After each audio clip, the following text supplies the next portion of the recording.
Welcome to Just Say No, where we shine a light on cannabis with clarity, curiosity, and a commitment to credible conversation. I'm your host, Maria Calabrese, and you're listening live on KCAA Radio, 1050 AM, 106.5 FM, or wherever you listen to your podcast. Hey, question.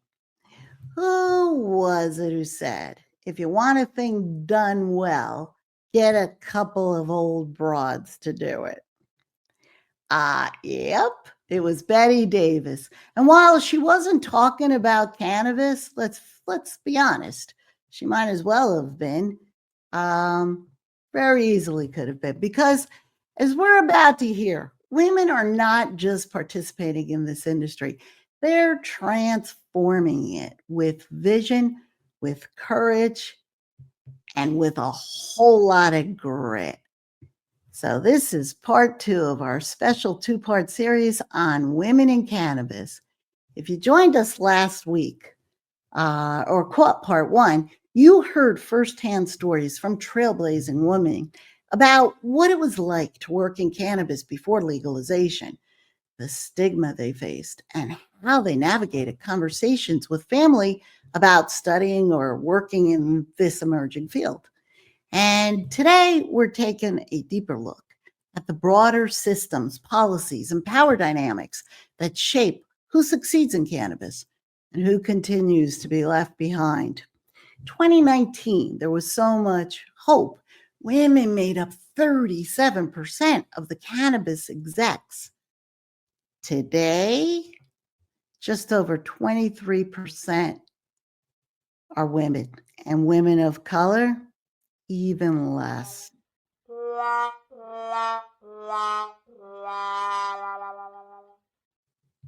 Hey, we'll hear from the UCLA Canna Club panel with insights from leaders working at the intersection of advocacy, research, and representation. And we're going to shine a light on why it is so critical for women, especially women of color, to be at the forefront of cannabis or any science, policy, and product development. Later in the show, our product spotlight features trailblazer and design visionary Doreen Sullivan, founder of My Bud Vase, and her beautifully crafted mermaid bong vase. This bong, made of artisanal glass, doubles as a vase. I'm going to throw to a video clip where Doreen shares her story and how she's changing the face of cannabis accessories, one elegant piece at a time. We're also going to dive into our consumer tips and insights segment with the ladies of Mary Jane University as we explore how to find a cannabis doctor and what questions to ask so you can feel confident, safe, and supported on your wellness journey. Now, the purpose of today's show is to give you not just awareness, but the tools to advocate if you wish, tools to support equity-driven and women-led businesses, tools to just change the conversation. Because together we have the power to change the way the world sees green, and that includes how the world sees women in green. So sit back, relax, and get ready to get smarter with some of the smartest minds in the industry. By 2020, Bank of America and Merrill Lynch estimate that will grow to $35 billion. And many experts believe it could eventually reach $200 billion each and every year.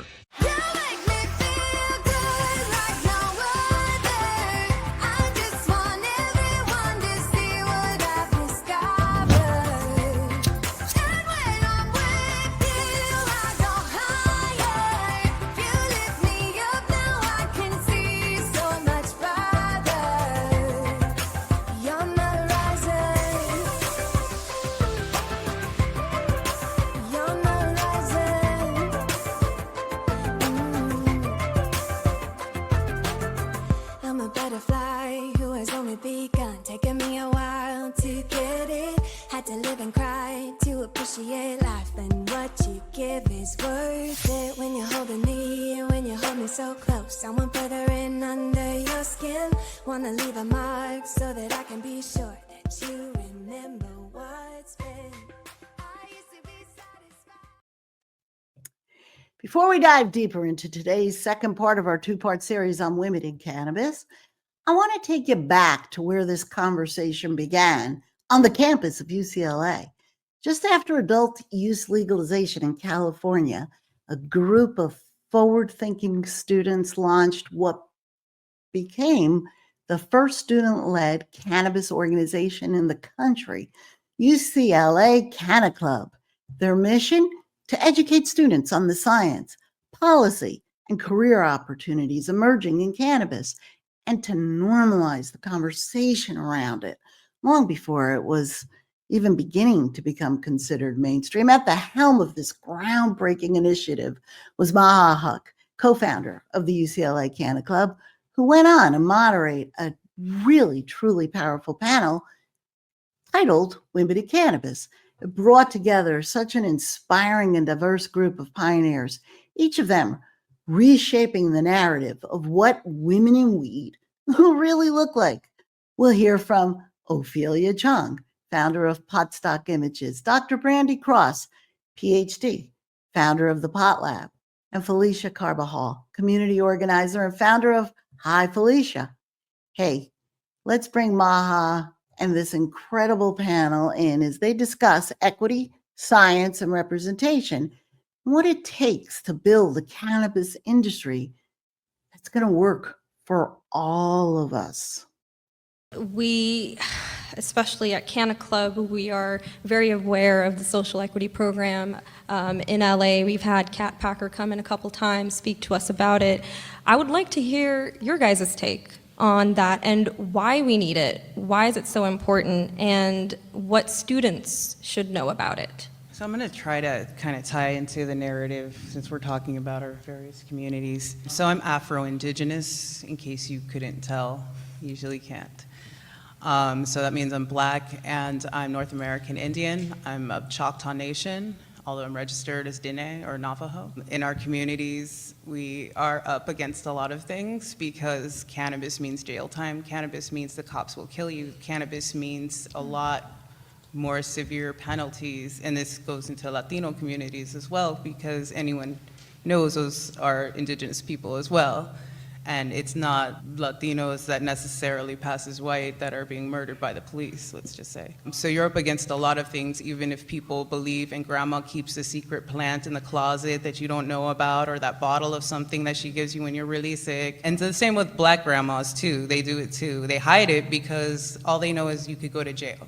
And even if they believe in the medicinal powers, it's like, well, it might heal you, but you might die. So, you know, it's this life or death gamble, and it has been in our communities for a long time. So as a Black person, I go back to the history of bringing back slavery and bringing seed here. People's teeth were pulled out for saying the word daga, which is in different African dialects means cannabis plant.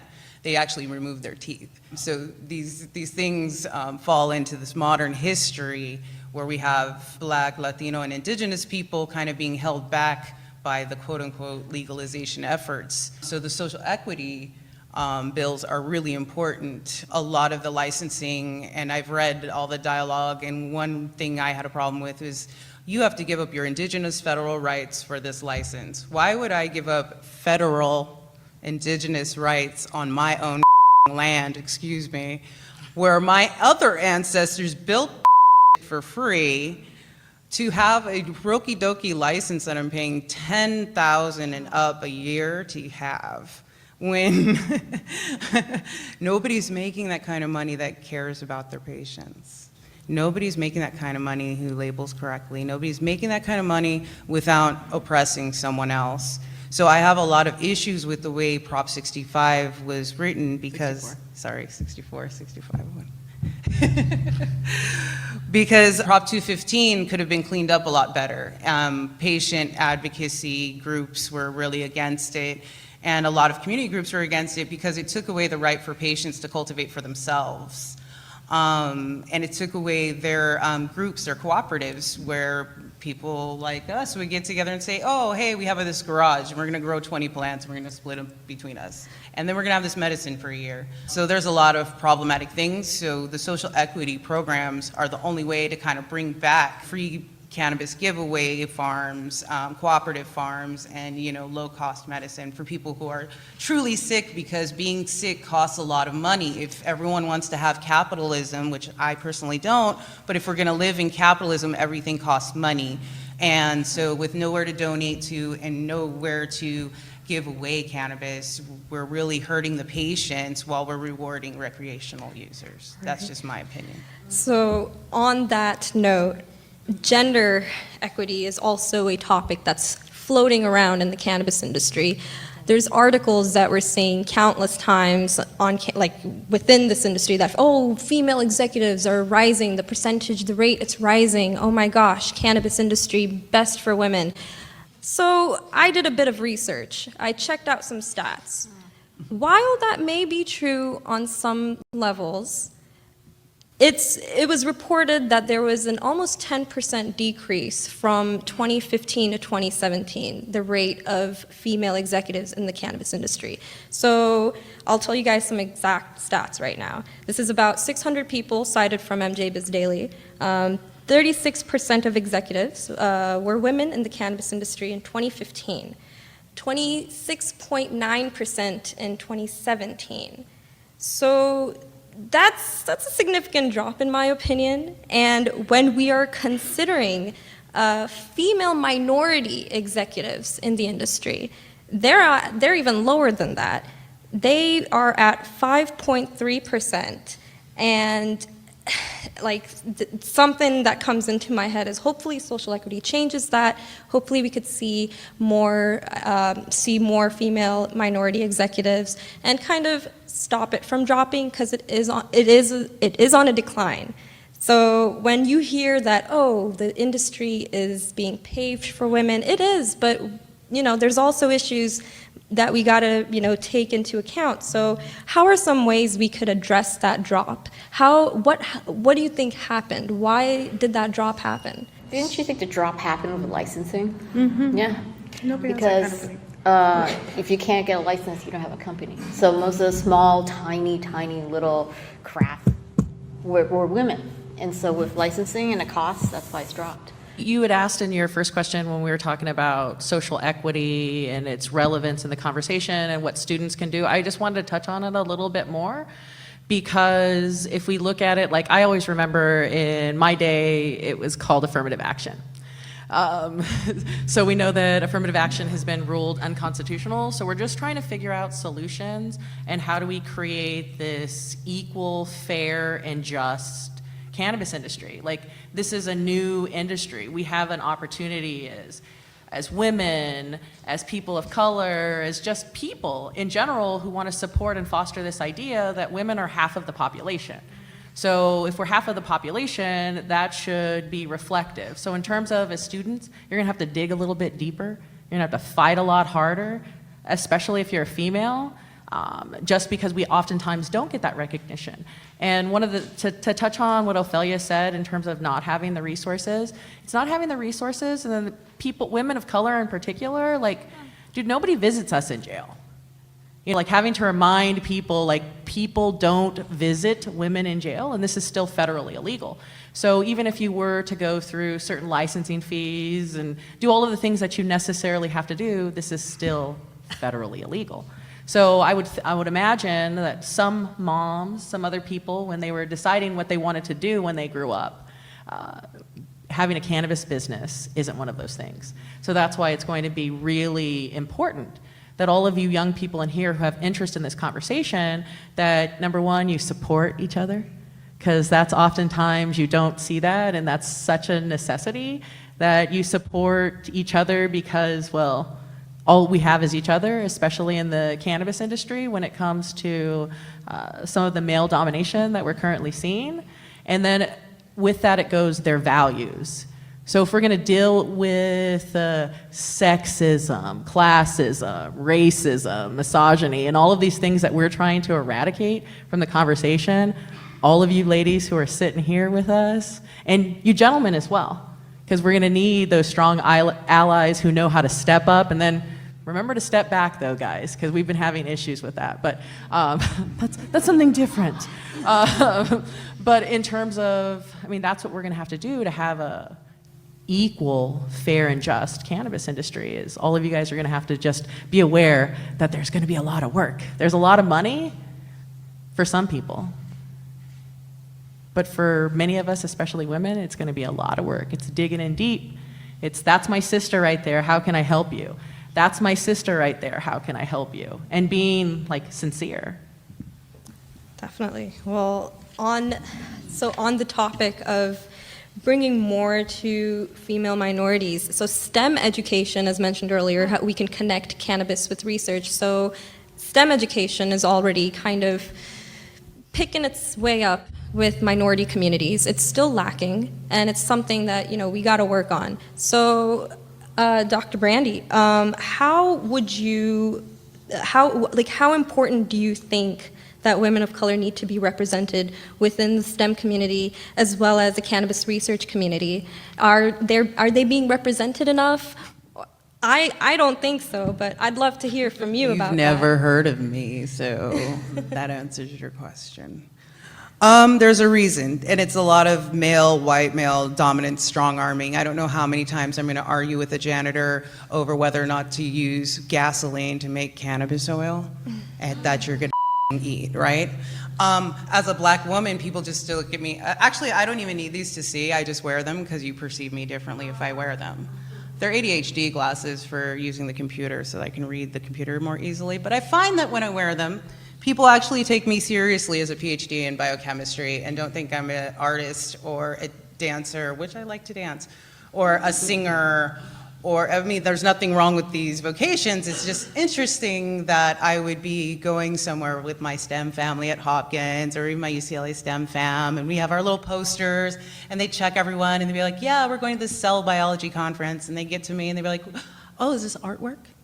And I'd be like, what's different about me? Like, there's 3 people from India, 3 people who are Chinese, a Japanese person, 3 white people, and then you get to me and suddenly I'm an artist, right?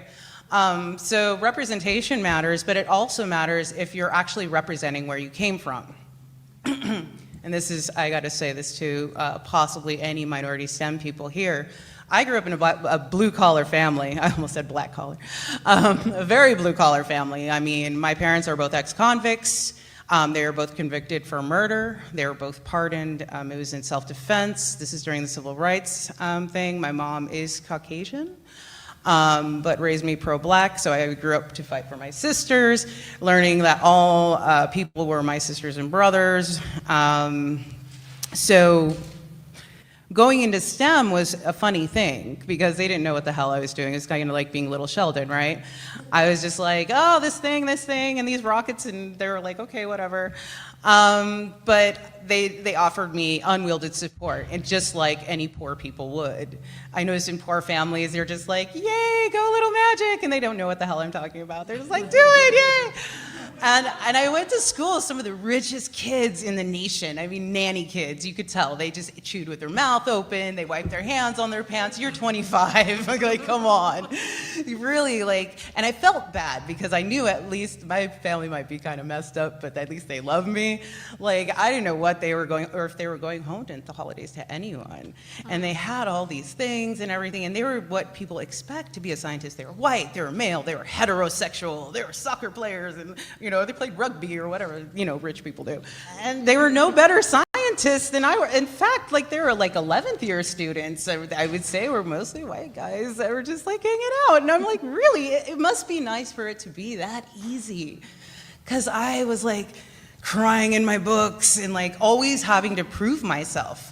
So if you are in a STEM program and you're a woman, just know you have to be 10 times better. If you're black or indigenous, or if your skin is darker than a paper bag, or even gets that dark, you're going to be 100 times better. And so hold yourself to that standard, and nobody will ever be able to knock you. That's not like a pull yourself up by your bootstraps. Not everybody's able to do that, but if you can't, ask your sisters for help. Turn to people and ask for help. That's something that I had to learn. Find your allies, because there's a whole world out there saying that you can't.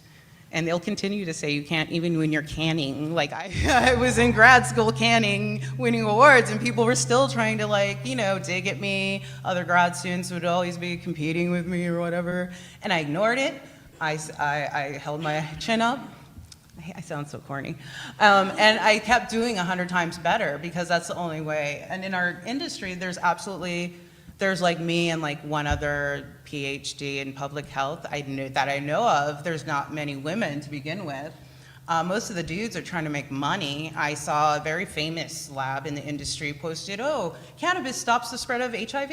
And I'm like, oh my God, that was a monkey study. It's not even true. Please don't do that. Like, I'm like freaking out because I care. And I think that's the difference between women, is we're so passionate. I don't identify just as woman, but as a two-spirit person, I'm so passionate about what I do, and I would never try to harm someone in that way, not even if it made me look smart and good and made me $1 million, which my family could totally use, you know that. I'm more focused on remembering where I came from and helping those students that think, oh, I'm not rich and I don't fit in and I'm weird and I'm queer and I'm this and my family's borrowing money from me, while I'm in college. Like, you can do it. And you're just gonna have to do it better. And you're just gonna have to tie your shoes a little bit tighter. You have to get up a little bit more early, and they'll learn to accept you. They'll learn to like it. Definitely, yeah. You got supporters. We're all here to support each other at Canna Club. That's what we do. I have a question for you, Ophelia. So, with your artwork, with stockpot images, what do you think sets your work apart from other people who are doing the same? Like, what is your personal flair to your own art? Well, Stockpot Images is a stock agency, so I have 240 photographers or more, probably more now, because I just signed someone from Sarajevo, but none of it's my art. So that's completely different than what I used to do. Anyhow, so with Stockpot, it's a business model. It's based like Getty or Stocksy. So what I do is I'm the middleman between my photographers and the client. And what I do is offer all these images to our clients, and we go everything from seed to sale. We have the largest collection of strains in the world. Ripe flower, dry flower, indoor, outdoor, everything. So if there's any of it in there of me, it's just maybe how I curate the images. But other than that, Stockpot is a business, and there is some creativity in it, but none of mine. It's all my photographers. Nice. Okay. So, Awesome. and a little bit Boss back. woman. Yeah, yeah. So, but going back to a little bit about the Yeah. people of color, as an Asian American, I'm not profiled, right? I can drive up and down the coast with buckets of weed in the back of my car, in bins, and I've done that. And just go up the 5, and I'm waving, it's like, hey, how you doing? And he's like, oh, look, it's like a Korean PTA mom going up there. And so for Asian Americans, we have not been profiled in that way as African Americans and Latinos. And so for us, we haven't felt the brunt of what has been happening since the 70s. So for me, my experience as a person of color is just as an Asian American. Right? So you and I, we both have instances where we've had racist attacks on us, but I feel that we are not profiled as heavily as other minorities. Yeah, we And don't so share the we same have- disparities. Yeah, we haven't, I have an advantage that I'm not. So not that I'm taken more seriously or as a woman or anything else, but I don't have that profile on me. Exactly.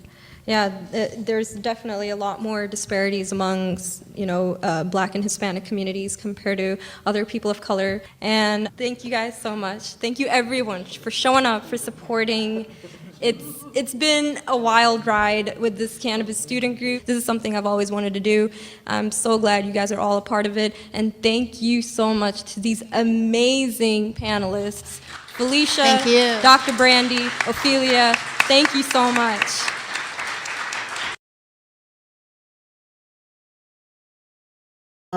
They are amazing, amazing, amazing, amazing.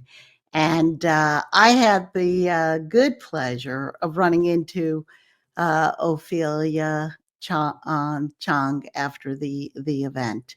Let me just share that quick clip with you guys. Maria Calabrese here, Greenbee Life. We just heard the most inspiring, empowering panel, and Ophelia Chang. I mean, you're just a trailblazer. You had my attention immediately when you started. You started the panel with talking about being a mom. May I share some of it? Oh, yeah, sure. Who used to, back in the day, when we would make fun of people, right? Not us, who smoked pot. The mom who was making her kids pee in a cup. Yep, that was me. And now you've morphed into the mom who Offers them weed. Oh, well, Ophelia, we captured your panel. You were amazing. Thank you. Anything you'd like to say about Maha Hawk, who put this together, and the UCLA Canna Club? I'm just so proud of her, and I wish we had this when I was younger, because if I had it when I was younger, my mind would have been expanded a lot sooner. And not now, later, but I wish we had it too. But You know who else wishes? who? Your kids. I know. Well, not really, because they were under 18, so it wasn't good for them then. No, Once but they get wouldn't. 18, But maybe they wouldn't have had to pee in a cup. But you're right. You're right. yeah, I'd still make them pee in a cup just for the hell of it. That's a good point. That's a good point. Just to, I No. wouldn't even test it, but just to make them pee in But the the cup. under 18, you're 100% right. We're that kind of family. Just pee in the cup. All right. All right, Ophelia. Well, it was a great conversation. Thank you. So much. Thank you. Thank you. She's a trip, and she shared such wonderful insights about being against cannabis, being a mom, wondering what her kids were doing with the apples, carving them into a bong, and she just had great stories. But her evolution from, kind of against it to curious and then enlightened, and now an advocate. It's there's nothing like a cannabis convert. What can I say? So those insights really remind us, though, why equity it's not just an abstract idea. It's about access, fairness, and building a future that includes everyone, whether it's funding for women-owned businesses, representation in decision-making, or mentorship in science. These stories make one thing clear: equity is action. And we can all play a part as advocates, consumers, and content creators. Media. But first, we have to acknowledge the roadblocks women in cannabis are still facing, and that dip that's happening in the C-suite positions. It's imperative to recognize that these challenges are amplified on top of it for women of color. One of the panelists said afterwards to me, we're not just asking for a seat, we're still building the table with scraps. And that really summed it up. From lack of capital, leadership opportunities, and mentorship, to gender stereotyping, workplace harassment, exclusion from industry networks, and tokenization. These aren't just checkboxes, guys. They're barriers that shape who get to lead and who get left behind. Representation in science. It isn't just about fairness. It's about outcomes. It's about making sure the products we're putting out into the world actually serve the people who are using them and who need them. When we talk about science and product development, the stakes are even higher. Who better to design wellness solutions for women than women? From menstrual pain and menopause to intimacy and mood, we need women in labs, in R&D, and on innovation teams, not just to make products for women, but to make them better.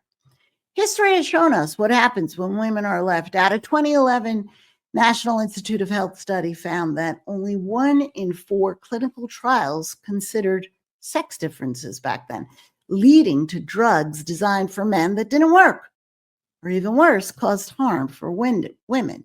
Now, this underscores the importance of including women in clinical research to ensure that the medical findings are comprehensive enough to be applicable to all genders. The underrepresentation of women in the field of medical research has long been and remains an issue, but for Black and other women of color, this exclusion has led to even greater health disparities. Black women are 40% more likely to die from breast cancer than white women, despite similar incidence rates. This is an alarming statistic. It's partly due to their underrepresentation in clinical trials, which results in treatments that may not be as effective for them. On top of that, the historical exclusion of women of color from medical research is perpetuated systemic biases, leading to a lack of understanding and misdiagnoses of conditions that just disproportionately affect them. This not only affects individual health outcomes, but it also undermines the overall efficacy of medical advancements. In the cannabis industry, where research and product development, they're still evolving. The inclusion of diverse perspectives, it's critical, it's crucial. Who better to understand and address the unique health needs of women of color than the scientists and researchers who share those experiences? By opening doors for women of color in cannabis science and research, we not only foster innovation, but we also ensure that the benefits of cannabis are accessible and effective for all communities. And when we include women of all colors, we get better results. Listen, by way of example, here's a wonderful brand, Take Foria Wellness. It's a top shelf CBD brand for sexual health. Now, while not women founded, its male co-founders made intentional moves to build a women-led brand focused on cannabis and botanical products for pleasure and pain relief. In 2020, Michelle Harrington, a Black woman with deep roots in the cannabis industry, she joined Foria as head of strategic partnerships. In that leadership role, she's been instrumental in expanding the brand's reach and building meaningful collaborations, particularly around educating and empowering women of color about the benefits of CBD for their sexual wellness and intimacy. This brand success proves that when women lead and when leadership reflects the full spectrum of lived experience, we create solutions that are smarter, safer, and more inclusive. According to a McKinsey report, companies in the top quarter for gender diversity on executive teams, they were 25% more likely to outperform on profitability. So leaving women out of cannabis, science, and leadership, it isn't just inequitable. It's a missed opportunity for innovation and economic growth. So as we continue the conversation today, I invite you to think about your role. Whether you're in the industry or just tuning in, you have power through your voice, your votes, and the brands you choose to support. Whether it's in formulation, product testing, dosage design, or marketing strategy, we need diverse minds in the room. When we design with more people in mind, we serve everyone better. And when we include women at the table, we don't just build a better cannabis industry, we build a better future. And this goes for any industry.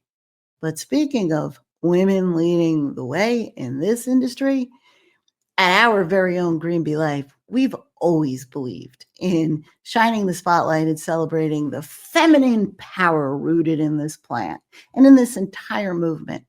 After all, cannabis is a female plant. She heals, she nurtures, and she grows stronger when cared for in the right environment. Just like, incredible women shaping this industry. Up next, we're sharing a special Quick Hits episode from GBL TV that shines a light on that very energy, women celebrating women in the cannabis space. It's a short-spirited look at how far we've come, how we continue to lift each other up, and why honoring the feminine side of cannabis matters now more than ever. Let's have a look.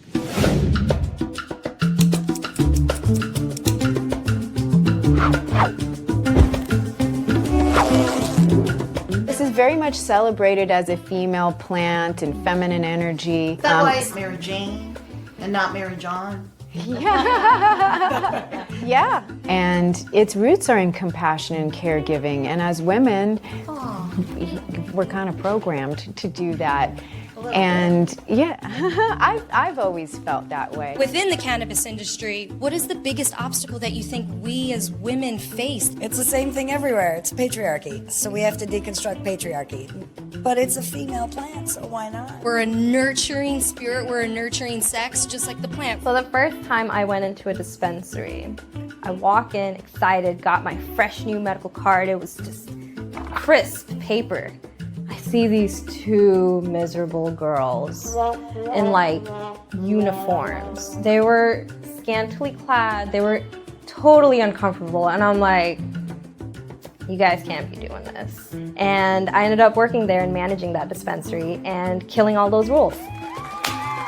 Yeah. How do we create this equal, fair, and just cannabis industry? Like, this is a new industry. We have an opportunity as women, as people of color, as just people in general who want to support and foster this idea that women are half of the population.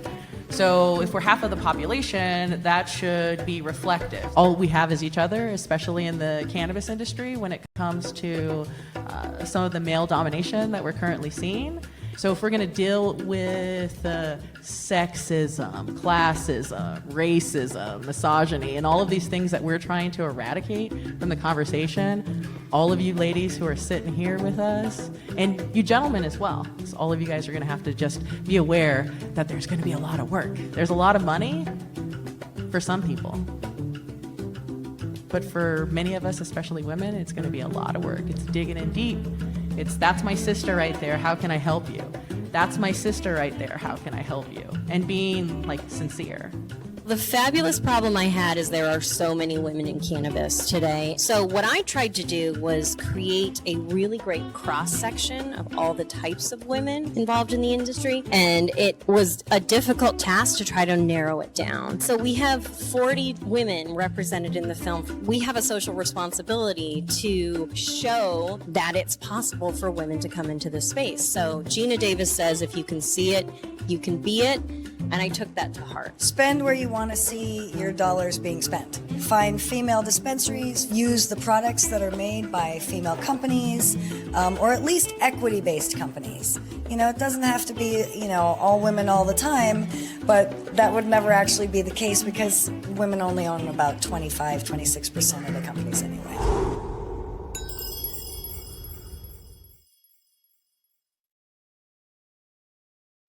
I love that.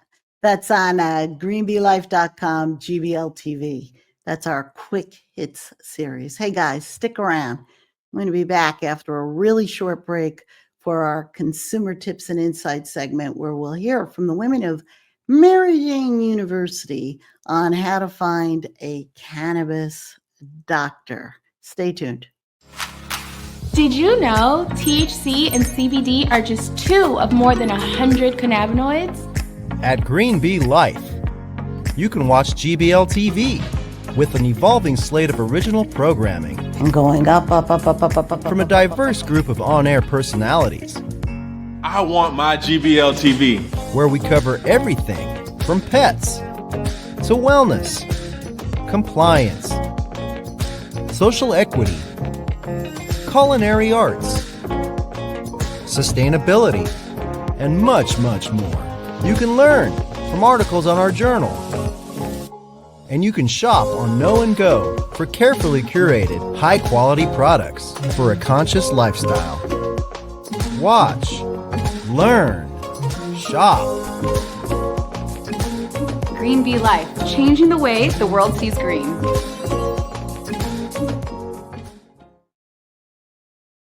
All right, in keeping with celebrating the women in cannabis, and oh my God, is it an embarrassment of riches here?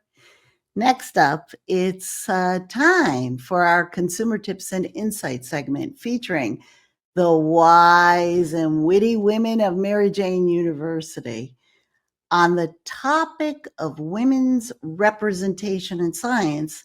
If you've ever wondered how to find a cannabis doctor or what to even look for, you're not alone. For many people, navigating this part of the journey can feel very, very intimidating.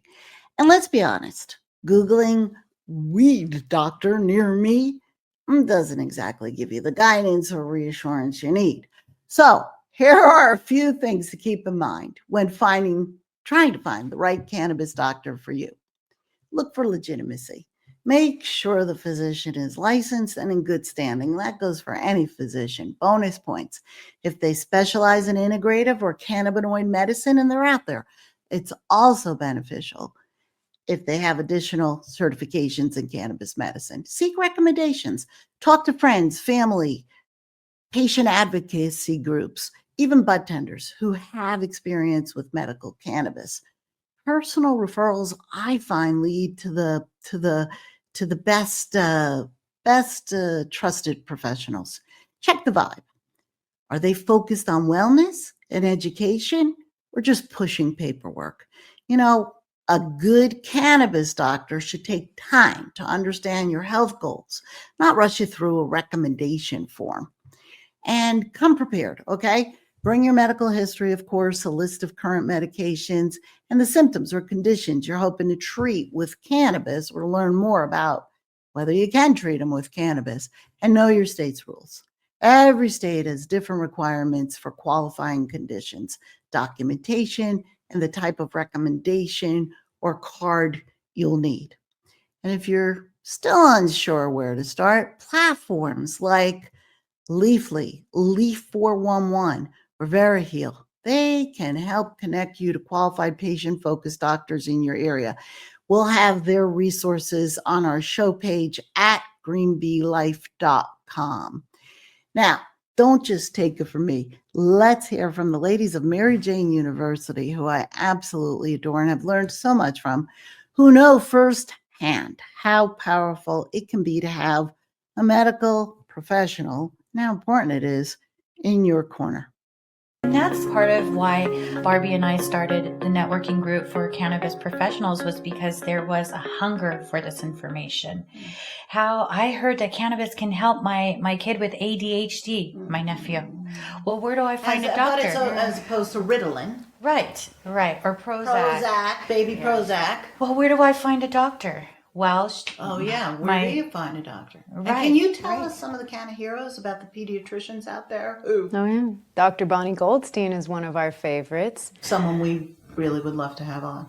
Yes, and I have no idea how long her wait list is these days, which only speaks to the fact that we need more medical professionals. The time is now. That's the missing link. Now, I understand she stands on the shoulders of her predecessors who risk their medical licenses and potentially going to prison. Yeah. Absolutely. But it's the only way to really help children in a legal way is to get that doctor recommendation from a physician like Dr. Bonnie Goldstein, which is a different type of physician than the Prop 215 doctors where you just get a 5-minute interview and you get your doctor's rec. This is a full examination. She has extensive knowledge in the endocannabinoid system. She's a speaker, she's an author, and we need more doctors to step up. Bonnie Goldstein, and where is she located? She has several centers. They're called Canna Centers, right? I believe yeah, I think there's one in Lakewood and throughout Southern California. Yes. I hope she opens more and recruits more doctors. Well, recruits more doctors and teaches them. And how more doctors can feel safe or Yeah, not feel safe. because cannabis, it's a big thing for people who are still against cannabis to say, oh, save the children from drugs. But I love to say how cannabis is saving the children. It's really making a huge difference in children's lives, especially the ones that suffer from severe epilepsy. There's a form of epilepsy called Gervais syndrome, and they can have 300 seizures a week. Introduce cannabis in their system, and that drops to 10 or less per week. So you can imagine just the relief that the parents get, and it's natural, and there's no side effects. Oh, maybe you giggle and you get hungry. Sign me up for those side effects. So thank God right. Thank God for organizations like Mary Jane University, because that's a resource a parent can turn to. And it's a safe resource, and it's not threatening. We're trying to promote normalization through education.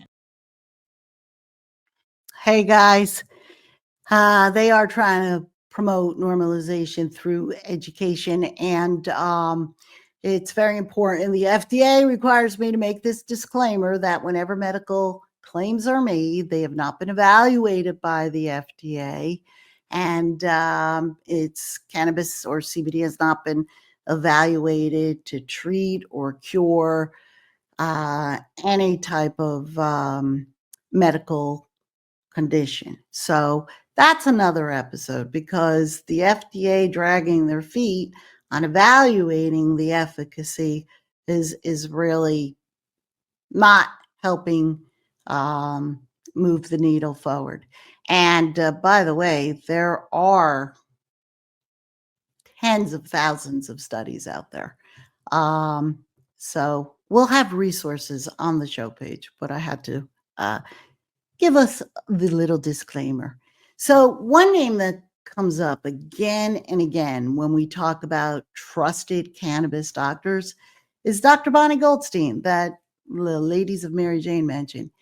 She's the founder and medical director of Canna Centers. Canna Centers also will be on our resource, under our resources on our show page at greenbeelife.com. Canna Centers is a California-based practice that has helped thousands of patients, especially children with epilepsy and autism. She's helped them find relief through cannabis medicine. Dr. Goldstein is also the author of a game-changing book, Cannabis is Medicine. It's a go-to guide for patients and healthcare providers. She's a leading voice in cannabinoid science. She's not only a woman of cannabis who's blazing trails in cannabis education, she's humanizing the patient experience. She's helping families and individuals reclaim their health with confidence and compassion. So remember, finding the right cannabis doctor is a personal journey, but some very, very, very formidable doctors and studies are emerging. Take your time, ask questions, and ensure you feel comfortable with any doctor you're looking for's approach to your care. So, as we talk about the importance of gender equity in cannabis, in this episode's legal update, it's important to remember that policy alone doesn't create change. That's what I want to say, because there's not a whole lot of legal updates moving the ball forward. But again, it's important to remember the policy alone doesn't create change. People do, especially those who push boundaries, challenge outdated norms, and prioritize patient care.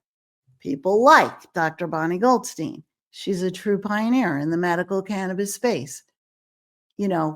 Her work alone has helped so many people, particularly children with really complex conditions. And she's helped them find personalized cannabis therapies that improve their quality of life. She's a powerful reminder that when women are included, not just as patients, but as practitioners, researchers, and policy shapers, the outcomes are better.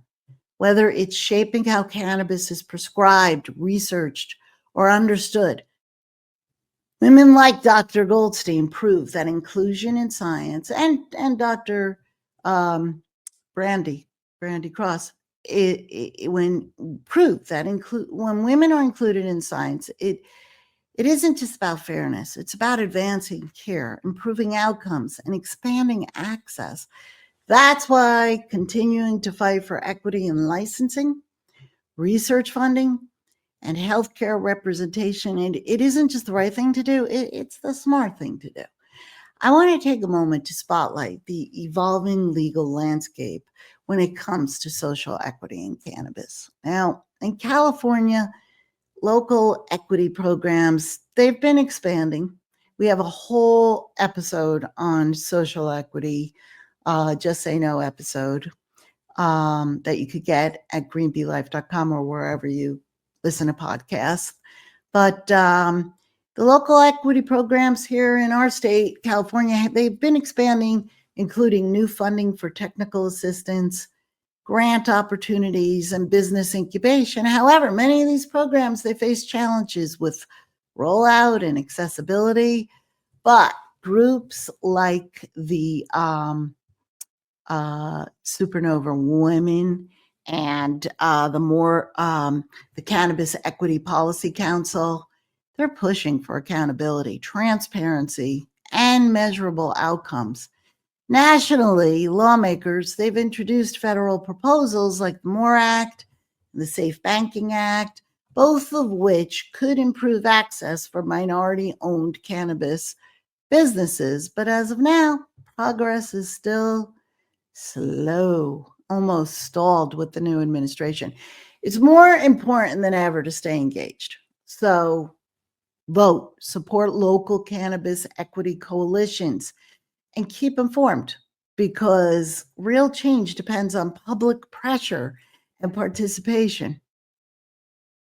When we return, you're gonna want to see our product spotlight. So stay tuned. We're gonna be back after a very, very, very short break, brought to you from Leaf 411. Whether you're brand new to cannabis or a longtime user, we know you have questions, and Leaf 411 is here to help. Leaf 411 is a nonprofit that provides free or low-cost cannabis education through our nurse guidance services that can answer your health-related questions like the benefits of CBD versus THC, potential prescription interactions, and the best ratios for pain, sleep, and anxiety. Get your questions answered today. Call us to speak with a cannabis nurse or visit our website to schedule your call and find ways to support this much-needed public service. All right. They're a great resource. And you could catch Catherine Holden, their founder, on Ask a Nurse, our Ask a Nurse episode of Just Say No. So now it's time to feature one of the most creative, empowering, female-led brands in this space in this week's product spotlight. My Bud Vaz, founded by the incredible Doreen Sullivan. Doreen has redefined what cannabis accessories can look like, infusing beauty, functionality, and a strong sense of identity into every My Bud Vaz piece. These are stunning vases that double as fully functional bongs. They're designed for women who want something discreet, elegant, expressive, and proudly their own. I caught up with Doreen at the fabulous 99 High Tide dispensary in Malibu. And let's take a look at my conversation where Doreen shares a little about her journey and inspiration for the incredible mermaid bong. Do you remember when you used to have to hide the rigs and put them behind your couch or put them in the closet?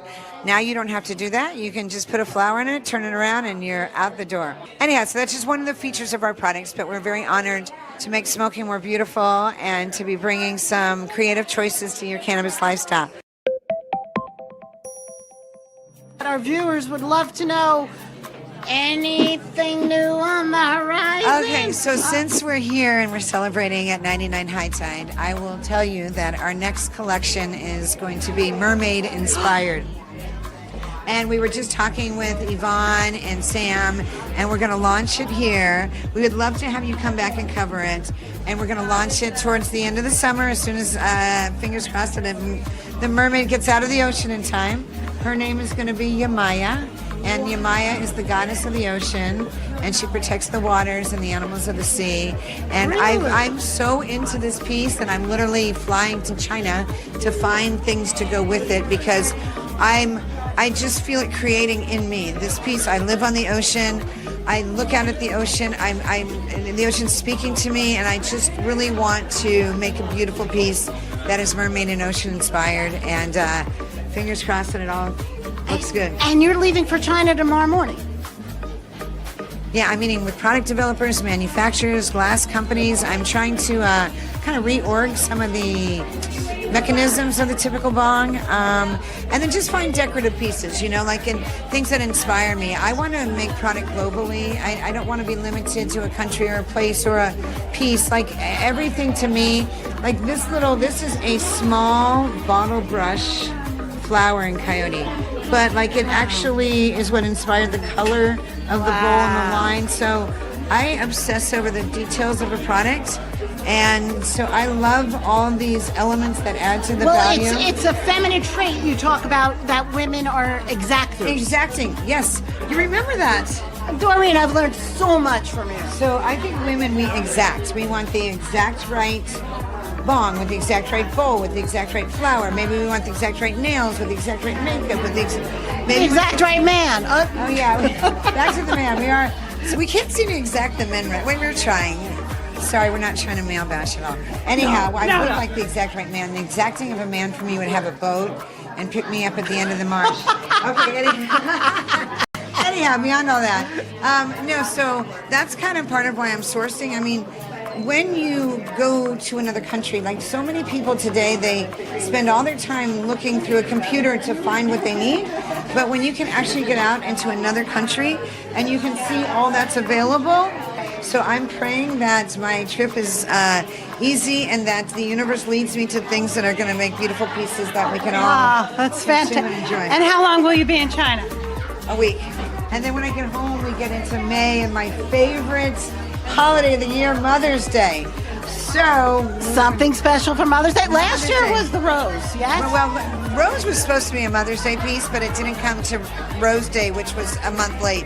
Okay, June June 8th. Yeah, so it was intended for Mother's Day, Okay. and that piece is doing so well. So now that piece is available for Mother's it's Day. gorgeous. Yeah, we'll get Rose there and get your code up there, because for Mother's Day, Rose would be a beautiful piece for you to get. And to are Mother. you're doing something special for Mother's Day? I'm going to do Rose. Yep. And I'm going to do Carson and Jacob, who are my children. They're going to come visit me. So they're going to be home for Mother's Day, and we might get tattoos together. We say we're going to do it every year. But anyhow, I'm so glad to tell you, I haven't shared at all about these pieces, and thank you for asking, and thank you for your support and your love. And, Absolutely. I think this information should be a sneak peek for my Bud Life subscribers and Green Bee Life subscribers only, maybe. Yeah, well, we can work on something like that for sure. All right. we're going to do that. We'll figure it out. The master Italian minds are going to get together and come up with something brilliant. Mwah.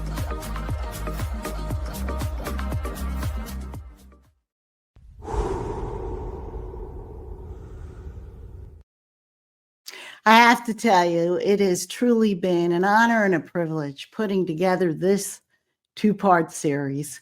And as we wrap it up, before we go, I want to leave you with the words of someone who helped to lay the groundwork for California's legal cannabis industry, Lori Ajax, California's first cannabis czar.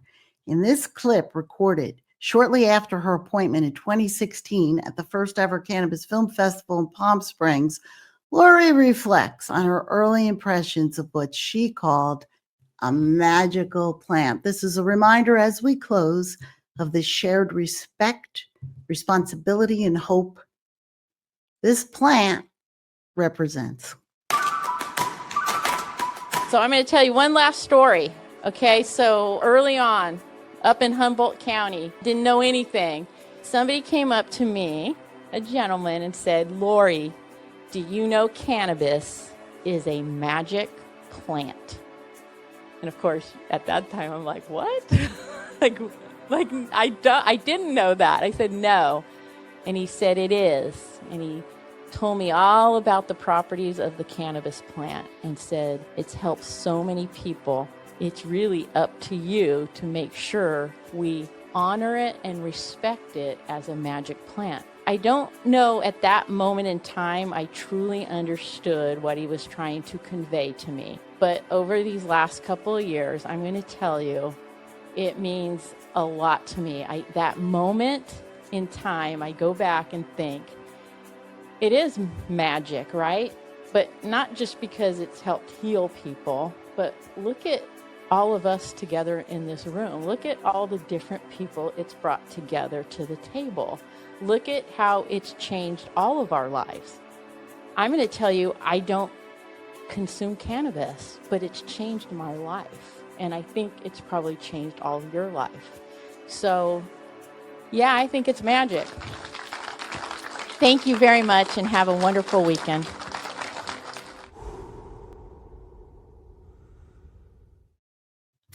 I'm Maria Calabrese, and this is Just Say No. Stay bold, stay curious, and let's keep changing the way the world sees green together. And yes, have a wonderful weekend. Take care, everybody.